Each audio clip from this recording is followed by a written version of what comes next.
رسول کائنات نے فرمایا، رب کریم فرماتا ہے جب میرا بندہ ہاتھ اٹھاتا ہے نا تو مجھے حیا آتی ہے کہ میں خالی کیسے لوٹا دوں اس کے۔ اتنے بڑے بادشاہ کی بارگاہ میں کبھی 10 منٹ عادت ہو جائے نا دعا مانگنے کی علیحدہ سے رات کو، حضور نے فرمایا جو فرض نماز کے بعد دعا مانگے اللہ اس کی قبول کر لیتا ہے۔ نبی پاک صلی اللہ تعالیٰ علیہ وسلم نے فرمایا اللہ مسافر کی دعا قبول فرماتا ہے۔ حضور نے فرمایا اللہ مظلوم کی دعا قبول فرماتا ہے۔ حضور نے فرمایا بیمار سے دعا کراؤ اللہ اس کی دعا قبول فرماتا ہے۔ حضور فرمانے لگے ماں باپ جب بھی اولاد کے لیے دعا فرمائیں اللہ ان کی دعا کو قبول کرتا ہے۔ آپ اپنا تعلق بنائیں دعا کے ساتھ، عبادت کے ساتھ، مصلی کے ساتھ رشتہ بنائیں، استغفار پڑھیں۔ صلاح الدین ایوبی صلیبی جنگوں میں تھے، رات کو مسجد اقصیٰ میں نماز پڑھی تو پریشان تھے۔ ایک بزرگ سے ملاقات ہوئی تو وہ کہنے لگے کہ آپ بڑے پریشان ہیں۔ کہنے لگے حضور پریشان اس لیے ہوں کہ پہلے ہی مسلمان کمزور ہے، اب میں نے سنا ہے دشمن کا ایک بحری بیڑا وہ جنگی سامان سے بھرا ہوا آ رہا ہے، تو اب ان کے پاس اور تلواریں اور نیزے آ جائیں گے، مسلمانوں کے پاس پہلے ہی وسائل کی کمی ہے، پریشان ہو کس طرح کر کے مقابلہ کریں گے۔ یہ بات کہتے ہی صلاح الدین ایوبی نے بزرگوں سے کہا حضور آپ بھی دعا کرنا، دعا کی بڑی طاقت ہے۔ میرے نبی پاک نے فرمایا دعا مومن کا ہتھیار ہے، دعا مومن کا۔ حضور نے فرمایا تقدیر کو سوائے دعا کے کوئی چیز نہیں بدل سکتی، دعا مومن کا ہتھیار ہے، یہ کافر کے پاس کوئی نہیں، یہ ہتھیار ہے مومن کا۔ اللہ کرے آپ کو سمجھ آئے، پھر سنیں کئی بار کہہ چکا ہوں یہ ہتھیار ہے۔ کافر کے مقابلے میں جو تیرے پاس سب سے بڑا ہتھیار ہے وہ دعا ہے۔ دعائیں کرانی چھوڑ دی، کرنی چھوڑ دی، لینی چھوڑ دی۔ حضرت سیدنا انس بن مالک رضی اللہ تعالیٰ عنہ فرمایا کرتے تھے میں نے وہ رنگ دیکھا ہے جب حضور دعا مانگتے تھے اور حضور کی مقدس آنکھوں میں آنسو بھی ساتھ ہی بہا کرتے تھے، میں نے وہ انداز دیکھا ہے۔ تو صلاح الدین ایوبی بزرگ سے کہنے لگے آپ بھی دعا کیجیے، اور خود رونے لگے اور سر سجدے میں رکھ کے رونے لگے، اور عشاء سے لے کر فجر تک روئے، خوب روئے۔ صبح وہ بزرگ آئے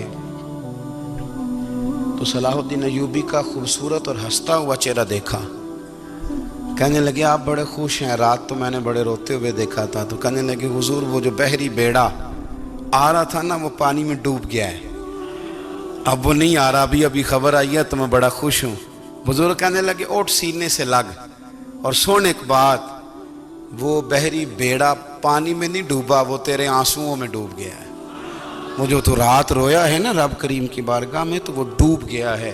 بھائی اپنا مصلی کا، عبادت کا، وظائف کا، اللہ کا سلسلہ اس کو مضبوط کریں، اپنی دعاؤں کے تعلق کو مضبوط کریں۔ دعائیں بڑے انقلاب برپا کر دیتی ہیں۔ ایک بزرگ فرماتے ہیں میں نے دعا مانگنے کا طریقہ اپنی بیوی سے سیکھا، دعا مانگنے کا طریقہ اپنی، سیکھنے والے تو اپنے بچوں سے بھی سیکھ لیتے ہیں، سیکھنے والے تو ہر ایک سے سیکھتے ہیں۔ وہ کہتے ہیں میں نے دعا مانگنے کا سلیقہ اپنی بیوی سے سیکھا ہے۔ حضرت وہ کس طرح؟ فرمانے لگے میری بیوی نے نا مجھے کوئی کام بتایا، کچھ پیسوں کی ضرورت کے لیے کہا، تو میں نے اسے کہا کہ بھئی ابھی میرے پاس نہیں ہے، کچھ دنوں میں آتے ہیں تو میں دے دوں گا۔ عورتوں کی عادت ہوتی ہے وہ بار بار یاد کراتی ہیں، 2-4 دنوں کے بعد پھر اس نے کہا حضرت وہ میں نے کہا تھا کچھ پیسے، میں نے اسے کہا کہ ابھی میرے پاس نہیں ہے، کچھ دنوں میں ملتے ہیں تو میں تمہیں دے دوں گا۔ اس نے کچھ دنوں کے بعد پھر کہا حضور وہ میں نے کچھ پیسے کہے تھے۔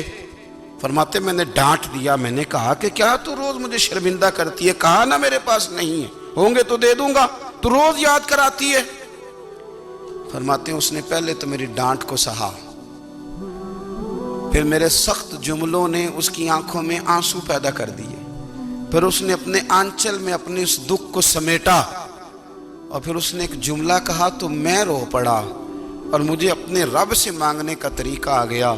مجھے کہنے لگی حضرت جی آپ نے ڈانٹ دیا، میں نے سہ لیا، پر آپ ہی میرے شوہر ہیں، بتائیں نا، آپ سے نہ کہوں تو میں کس سے جا کے کہوں۔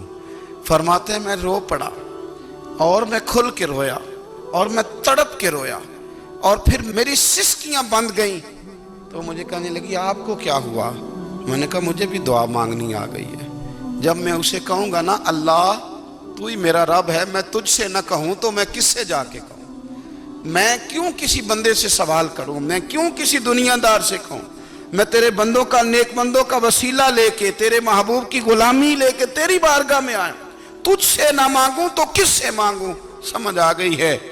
جب میں اس رنگ میں مانگوں گا تو پھر رب میرے اوپر بڑا ہی فضل فرمائے گا، وہ میرے اوپر بڑی رحمت کرے گا، وہ میرے لیے آسانیاں کرے۔ عزیز دوستو، ہم اس طرح کرنے لگ گئے ہیں کہ ہم نے نا اپنے تعلقات پر اعتماد کرنا شروع کر دیا ہے۔ میرے تعلقات بہت ہیں۔ ہم نے اپنی دولت پر اعتماد کرنا شروع کر دیا ہے، میرے پاس دولت بہت ہے۔ ہم نے اپنے علم پر، اپنی شہرت پر اعتماد کرنا شروع کر دیا ہے کہ میرے پاس فلاں چیز بہت ہے۔ یاد رکھنا، جب بے نیاز اپنی صفت بے نیازی دکھاتا ہے تو بڑی بڑی دولتوں والے مجبور نظر آتے ہیں۔ بھائیو، جب انسان کا رشتہ اپنے مالک کے ساتھ ہوتا ہے پھر تو غم بھی کچھ نہیں کہتے، پریشانیاں بھی کچھ نہیں کہتی، پھر تو زندگی صبر والی، پھر تو زندگی توکل والی، پھر تو زندگی بھروسے والی۔ پھر انسان اپنے آپ کو رسوا نہیں کرتا، دنیا داروں سے امیدیں اس کی ختم ہو جاتی، امیدیں اللہ رسول سے لگا لیتا ہے، مضبوط ہو جاتا ہے، مضبوط، طاقتور ہو جاتا ہے، خوددار ہو جاتا ہے، باوقار، باعزت ہو جاتا ہے۔ حضرت بہلول دانا رحمت اللہ علیہ بیٹھے تھے تو ہارون رشید حج کر کے آ رہا تھا، تو رستے میں حضرت شیخ سے ملاقات ہو گئی تو السلام علیکم کے بعد کہنے لگا حضور کوئی حکم ہو تو بتائیے گا۔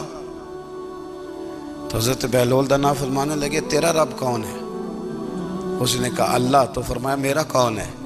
کہا اللہ۔ فرمانے لگے تو بڑا ہی بیوقوف ہے، کیا تو یہ سمجھتا ہے کہ رب ہارون رشید کو تو دے گا اور بہلول دانا کو بھول جائے گا؟ تیرا بھی وہی رب ہے، میرا بھی وہی رب ہے۔ اس نے اگر تجھے دے کے آزمایا ہے تو ہو سکتا ہے مجھے نہ دے کے آزما رہا ہو۔ جب اس کی حکمت کے تقاضے ہوں گے تو عطا کرے گا اور دے گا، تو جا اپنا کام کر۔ بھائی، اپنی روحانی زندگی، اپنی عبادات، اپنے وظائف، اپنے روزمرہ کے معاملات، اپنی دعائیں، اپنا استغفار، دیکھو کوئی مشکل کام تو نہیں، 2 رکوع ہیں سورہ واقعہ کے، اگر رات کو پڑھ لی جائے تو۔ میں کس طرح یہ بات بیان کروں کہ تعویذ بانٹنا آسان ہے اور وظیفہ بتانا مشکل ہے۔ سارا دن تعویذ بانٹیں تو لوگ لینے کو تیار ہیں، اور اگر آپ وظیفہ بتائیں تو کہتے ہیں تو مشکل کام ہے۔ او خدا کے بندے، اگر آپ کا تعلق قرآن پاک کے ساتھ مضبوط ہو، قرآن پاک کے ساتھ اگر آپ کا رشتہ ہو، لوگ سفارشیں ڈھونڈتے ہیں نا دنیا میں، کوئی تعلق مل جائے تو میرا کام ہو جائے۔ دنیا میں اتنا مشکل معاملہ ہے، آخرت میں مجھے بتائیے گا کتنا مشکل معاملہ ہوگا۔ میرے نبی پاک صلی اللہ تعالی علیہ وسلم نے فرمایا جو لوگ سورہ ملک پڑھا کرتے تھے نا، سورہ ملک، یہ سورت ملک قیامت میں ان کی سفارش کرے گی، اور اس طرح کرے گی کہ کہے گی اے اللہ یا اس بندے کو جنت میں داخل کر دے یا مجھے قرآن پاک سے علیحدہ کر دے۔ تو رب فرمائے گا جا اس کا دامن تھام کے اسے جنت تک پہنچایا۔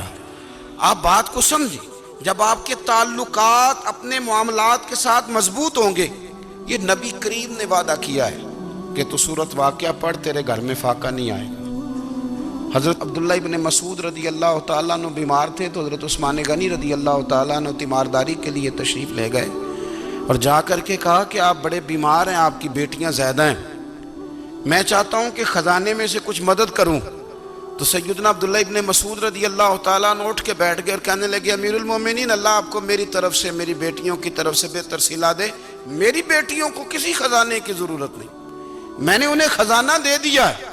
کہا جناب آپ نے کون سا خزانہ دیا ہے، میں آپ کے مالی معاملات کو جانتا ہوں۔ تو فرمانے لگے امیر المومنین، میرے نبی کریم نے فرمایا ہے جو سورت واقعہ پڑھے اسے کبھی فاقہ نہیں آتا، میں نے بیٹیوں کو یاد کرا دی ہے، یہ خزانہ میں نے انہیں دے دیا ہے۔ وہ سارے والدین سنیں جو بیٹیوں کے لیے پریشان رہتے ہیں۔ حضرت عبداللہ ابن مسعود نصیحت کر رہے ہیں، فرمانے لگے میں نے سورت واقعہ یاد بھی کرا دی ہے، پڑھنے کی عادت بھی ڈال دی ہے۔ حضور نے فرمایا ہے جو سورت واقعہ پڑھے اسے فاقہ نہیں آتا. کہنے لگے چاند تو اپنی جگہ چھوڑ سکتا ہے، سورج گر سکتا ہے، تارے ٹوٹ سکتے ہیں، پر مدینے والے رسول کی بات غلط نہیں ہو سکتی. حضور نے فرمایا فاقہ نہیں آئے گا تو انشاءاللہ کبھی بھی نہیں آئے گا. ہمارے ہاں تسبیحات پڑھ لی جاتی ہیں اگر کبھی موقع ملے، لیکن وہ خاص انہماک، وہ خاص شوق، وہ خاص ذوق اللہ تبارک و تعالیٰ کی عبادت کا. ایک ہوتا ہے نماز پڑھنا، ایک ہوتا ہے اہتمام کے ساتھ نماز پڑھنا، یعنی ذرا وقت پہ اٹھنا، ذرا صحیح کر کے وضو کرنا، ذرا شوق سے مصلی بچھانا. ایک ہوتا ہے تسبیح پڑھ لینا، اور ایک ہوتا ہے ذرا تھوڑا سا نا شوق کے ساتھ اللہ کو یاد کرنا. آپ کبھی جو میں نے آیہ کریمہ پڑھی اس کی آپ شان نزول دیکھیں. نبی کریم صلی اللہ تعالیٰ علیہ وسلم کے نا کچھ صحابہ اللہ کی محبت کے شوق میں حضور کی بارگاہ میں حاضر ہوئے، اور انہوں نے آ کے عرض پتہ کیا کیا؟ عرض کرنے لگے یا رسول اللہ صلی اللہ تعالیٰ علیہ وسلم سالوں بیت گئے ہیں سجدے کرتے ہوئے، حضور سالوں بیت گئے ہیں تسبیح پڑھتے ہوئے، سالوں بیت گئے کہتے ہوئے کہ سبحان اللہ وہ پاک ہے، ہمیں سالوں بیت گئے یہ کہتے ہوئے کہ اللہ اکبر وہی سب سے بڑا ہے، سالوں بیت گئے کہتے ہوئے کہ الحمدللہ ساری تعریفیں اللہ کے لیے، سالوں بیت گئے اس کی تسبیح کرتے، تحلیل کرتے، تکبیر کہتے. حضور اب نہ ہمارا اپنے رب سے ملنے کو جی چاہتا ہے، کبھی اے حقیقت منتظر نظر آنا لباس مجاز میں، لاکھوں سجدے تڑپ رہے ہیں میری جبین نیاز میں.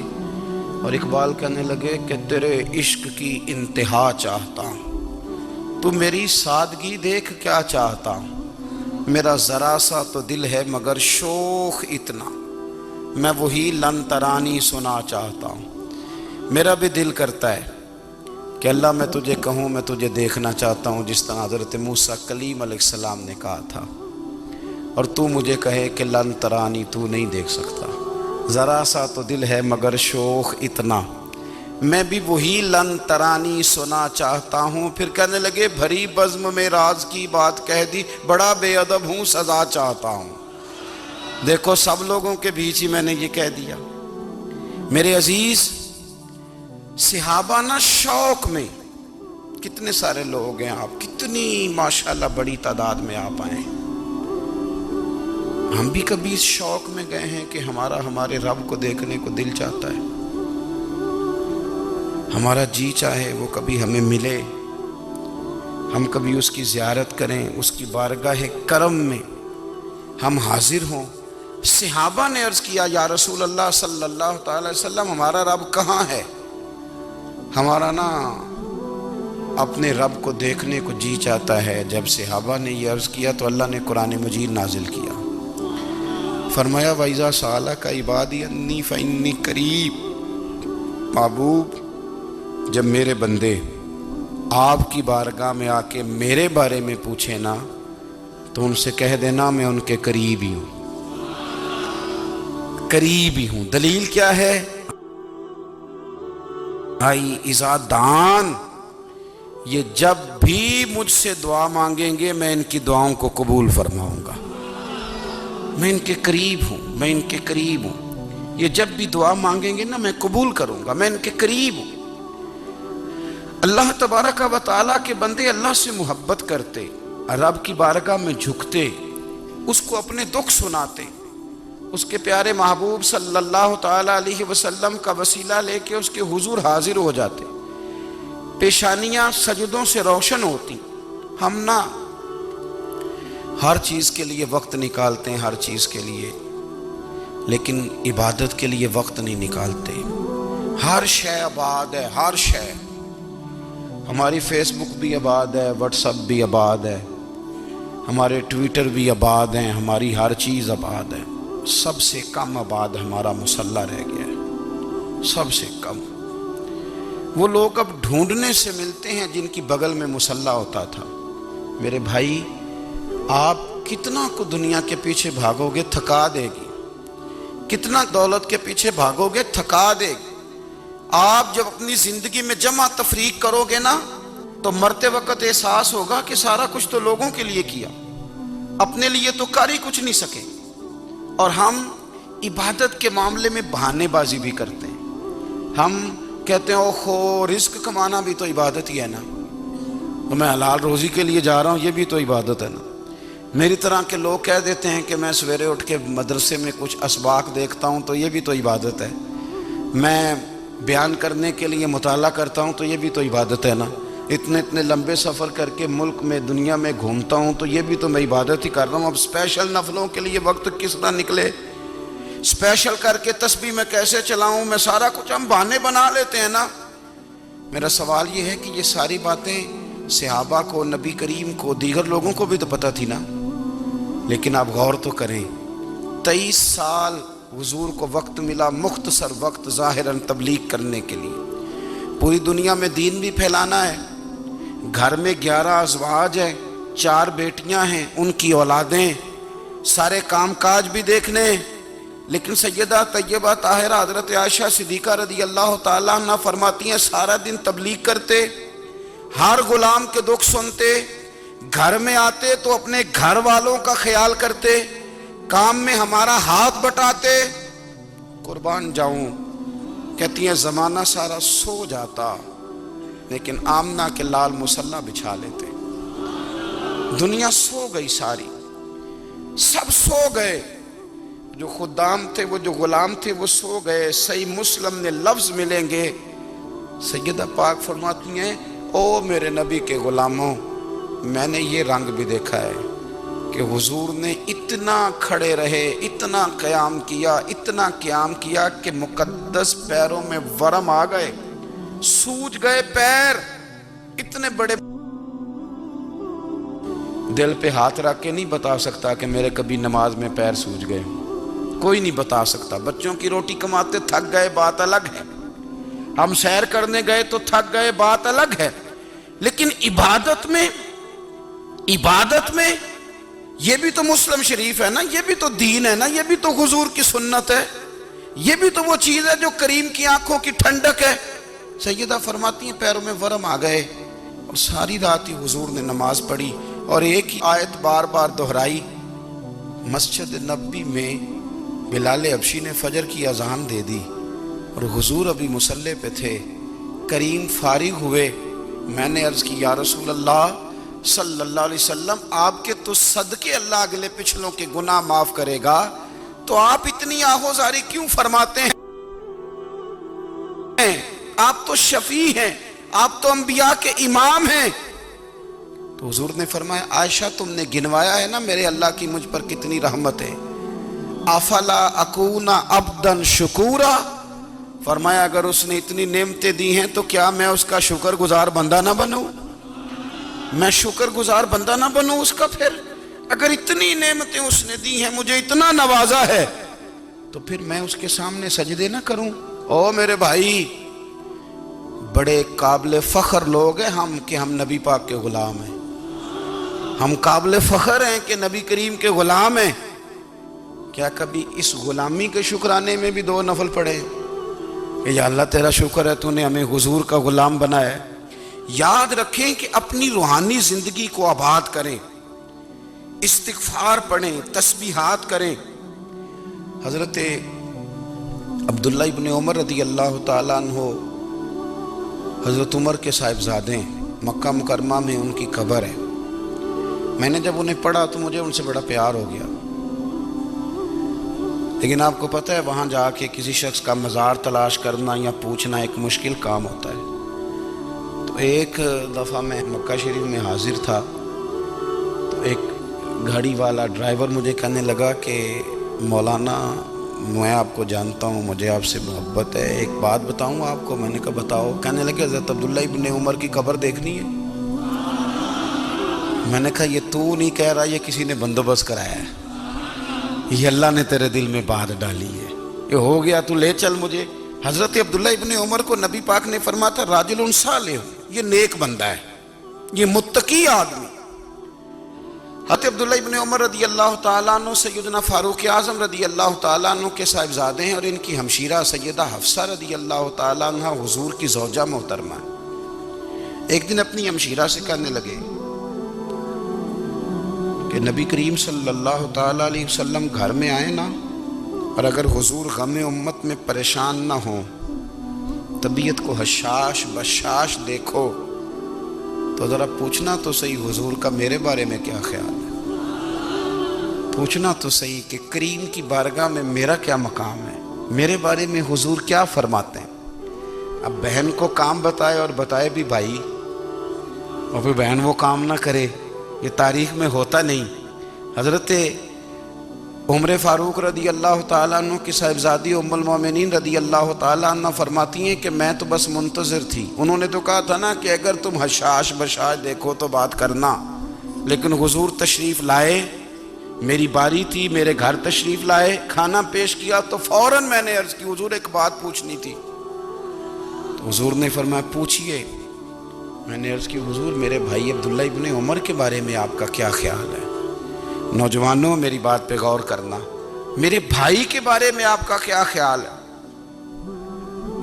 تو نبی کریم صلی اللہ تعالیٰ علیہ وآلہ وسلم نے میری طرف دیکھا، اور پھر حضور زیر لب تھوڑا مسکرائے، اور بریلی کے امام کہتے ہیں کہ حضور مسکرا دیتے تھے نا تو جو بڑا دکھی ہوتا تھا وہ بھی ہنس پڑتا تھا۔ اب سوال پیدا ہوتا تھا کہ پھر تو اس مسکراہٹ کے لیے انتظار کرنا پڑتا ہوگا کئی مہینے کہ حضور مسکرائیں تو رونے والے ہنسیں، تو اعلیٰ حضرت فرماتے نہیں، انتظار نہیں کرنا پڑتا، یہ مسکراتے رہنا تو حضور کی عادت ہے۔ جس کی تسکین سے روتے ہوئے ہنس پڑے، اس تبسم کی عادت پہ لاکھوں سلام۔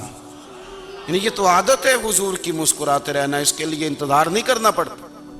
بھائیو آپ خیال رکھیں گے، غور کریں گے، حضرت عبداللہ ابن عمر رضی اللہ تعالیٰ عنہ کے بارے میں پوچھا تو سیدہ فرماتی ہیں کہ نبی کریم صلی اللہ تعالیٰ علیہ وسلم نہ زیر لب مسکرائے اور فرمایا حفصہ تیرا بھائی ہے تو اچھا، لیکن میں نے سنا ہے کہ عشاء کی نماز پڑھتا ہے تو فجر تک سویا ہی رہتا ہے۔ او نوجوانوں، 10 بجے تک سونے کی بات نہیں ہوئی، 9 بجے تک سونے کی بات نہیں ہوئی، 11 بجے اٹھنے کی بات نہیں۔ حضور فرمانے لگے میں نے سنا ہے کہ عشاء کی نماز پڑھ کے سو جاتا ہے اور فجر تک سویا ہی رہتا ہے، اسے چاہیے کہ تہجد کے وقت اٹھا کرے، اللہ کی بارگاہ میں حاضر ہوا کرے، آہوزاری کرے، سجدے کرے، عبادت کرے، اٹھتا ہے اور فجر میں جا کے اٹھتا ہے۔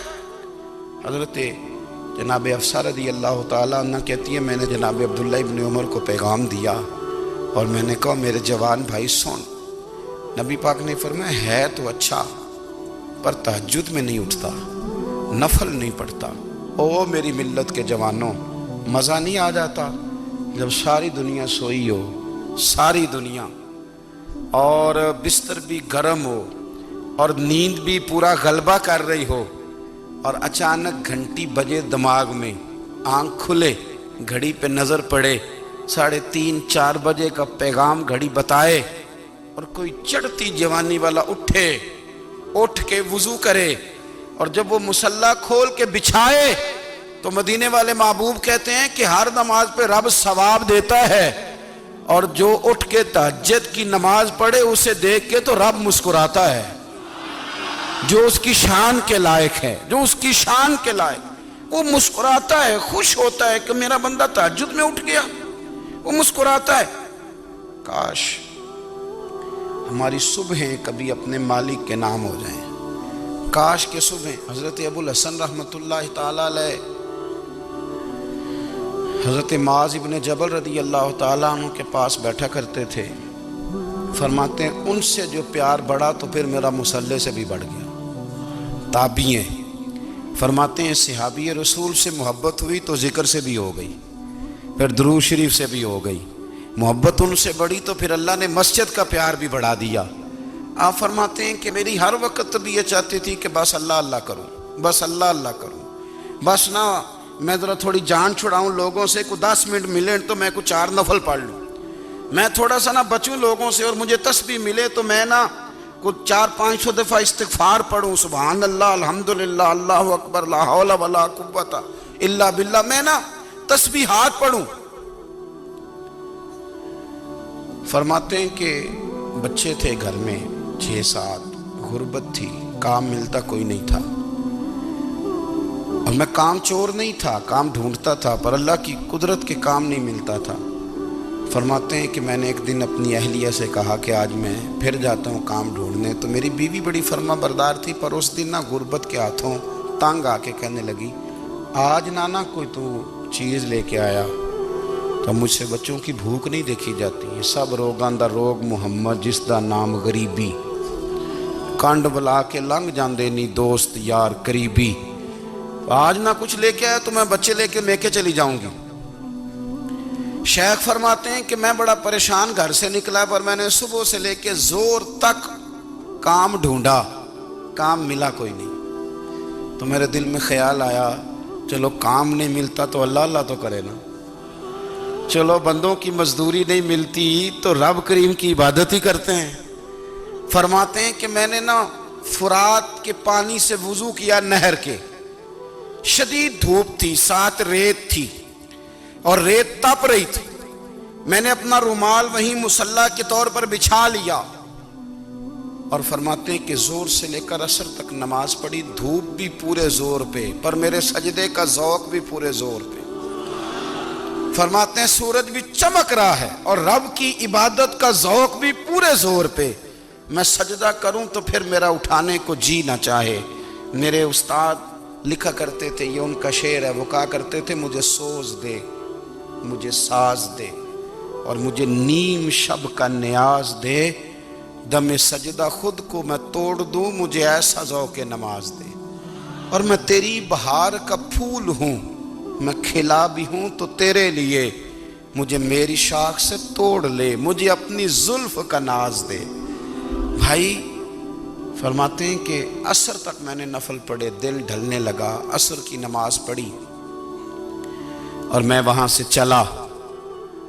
اب میں جب نکلنے لگا تو دل میں خیال آیا کہ چھوٹی چھوٹی دیواریں ہیں گھر کی، بغیر کچھ لیے جاؤں گا تو بیوی دور سے دیکھے گی تو شور کرے گی کہ پھر خالی ہاتھ آ گیا ہے۔ کہتے میں نے اپنے اسی رومال میں جس پہ میں نے نماز پڑھی تھی نا، رومال میں کی آخی دے پنجابی جسافہ، کہتے ہیں اسی میں نا میں نے کچھ ریت بھر لی کہ وہ دور سے دیکھے گی تو سمجھے گی کچھ لے کے آیا ہے، چلو جا کے اسے بتا دوں گا کہ آج پھر مزدوری نہیں ملی۔ کہتے ہیں وہ ریت لے کر جب میں گھر میں گیا تو پہلے بیوی دروازے پہ کھڑی ہوتی تھی، پوچھتی تھی خالی ہاتھ آ گئے ہو؟ آج میں نے دیکھا تو ہے ہی کوئی نہیں۔ فرماتے ہیں میں اندر داخل ہوا، سلام لیے، کونے میں نے وہ رومال رکھ دیا اور میں نے آواز دی کہ بھلی مانس کہاں ہو؟ تو وہ کہنے لگی آپ منہ ہاتھ دھو لیں، میں روٹی لے کے آئی۔ میں نے کہا روٹی کہاں سے آ گئی؟ یہاں تو کئی دنوں کے فاقے، تو کئی دنوں کی غربت ہے، یہاں تو اس گھر میں تو فقیری ہے۔ فرماتے ہیں کہ وہ روٹی لے کے آئی اور اس وقت کی جو موجودہ نعمتیں تھیں، سمجھ لیں سلاد، اچار، ہر چیز ساتھ لائی۔ میں نے کہا کہ بچے کہاں گئے؟ کہنے لگی وہ کھانا کھا کے کھیلنے گئے، آپ کھانا کھا لیں آ جاتے۔ کھانا اس نے چن دیا۔ میں نے حیرت انگیز لہجے میں ساری نعمتیں اپنے دسترخوان پہ دیکھ کر کے بیوی سے پوچھا یہ کہاں سے آیا کھانا؟